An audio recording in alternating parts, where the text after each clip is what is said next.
As a good soldier, always remain focused on your job. Don't get distracted by fake news and political wrangling in the country.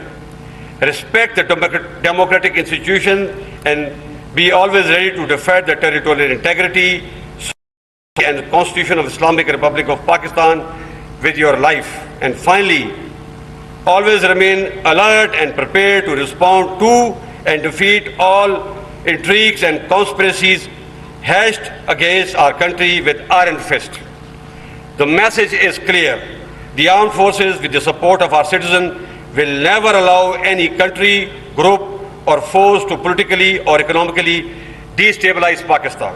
दीन की रोशनी में फौरी तौर पर 3 बातें जहन में आती हैं। सबसे पहली बात यह है कि अल्लाह ताला ने हम मुसलमानों को इस बात का पाबंद किया है कि हम हर हाल में अपने मुआहिदों की पाबंदी करेंगे। नबी सल्लल्लाहु अलैहि वसल्लम ने फरमाया कि जो अहद की पाबंदी नहीं करता उसका कोई दीन नहीं है। हमारा आईन, हमारा वो मुआहिदा है कि जो हम सब ने एक दूसरे से किया है, और ये आईन असल में वो दस्तावेज है कि जो हमारी पूरी कौम को एक दूसरे से जोड़े हुए है। हम सब ने इस पर इत्तेफाक किया है।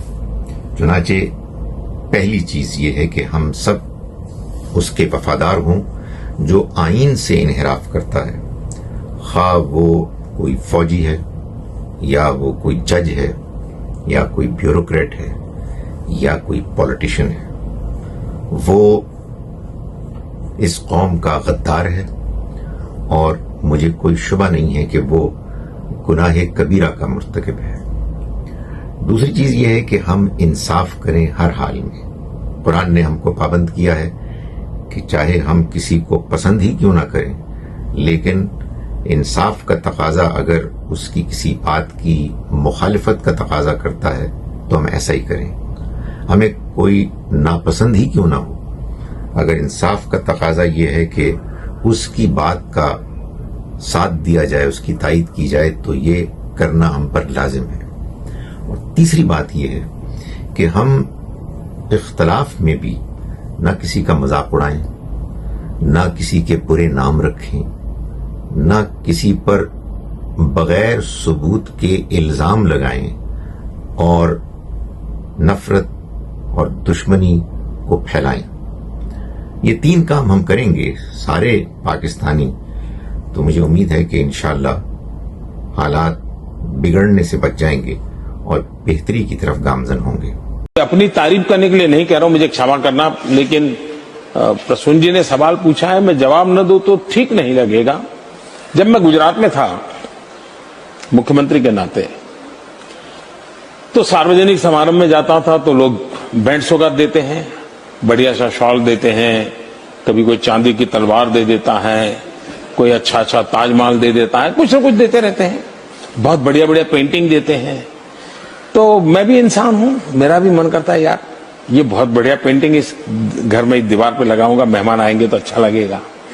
ये बढ़िया से मूर्ति दी है, यहां रखूंगा तो बहुत अच्छा। मेरा भी मन, आपका भी मन करेगा, करेगा या नहीं करेगा? मेरा मन नहीं करता था। और मैं ये सारी चीजें सरकार का जो ट्रेजरी होता है, तोशाखाना बोलते हैं, उसमें डाल देता था। वो भी बड़े तंग आ गए कि ऐसा क्या सब्जी से आप बारियां बेच देते हो। मैंने कहा मैं कहाँ रखूंगा भाई, मेरे कौन संभालेगा इन चीजों को, कोई इसके लिए किसी को रखना पड़ेगा मुझे। मैं दे देता था। फिर मैं उसका वैल्यूएशन करवाने लगा, फिर मैंने उसका ऑक्शन करवाना शुरू किया।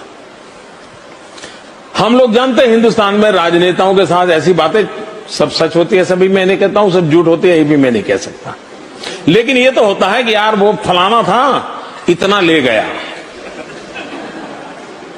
लेकिन मैं गर्व से कहता हूं कि जब मैंने गुजरात छोड़ा था तो ये जो मुझे मिलती थी चीजें, मैं उसका लगातार ऑक्शन करता था पब्लिक में, और ऑक्शन करके उससे जो पैसा आता था वो मैं गर्ल चाइल्ड एजुकेशन के लिए सरकार में डोनेट कर देता था।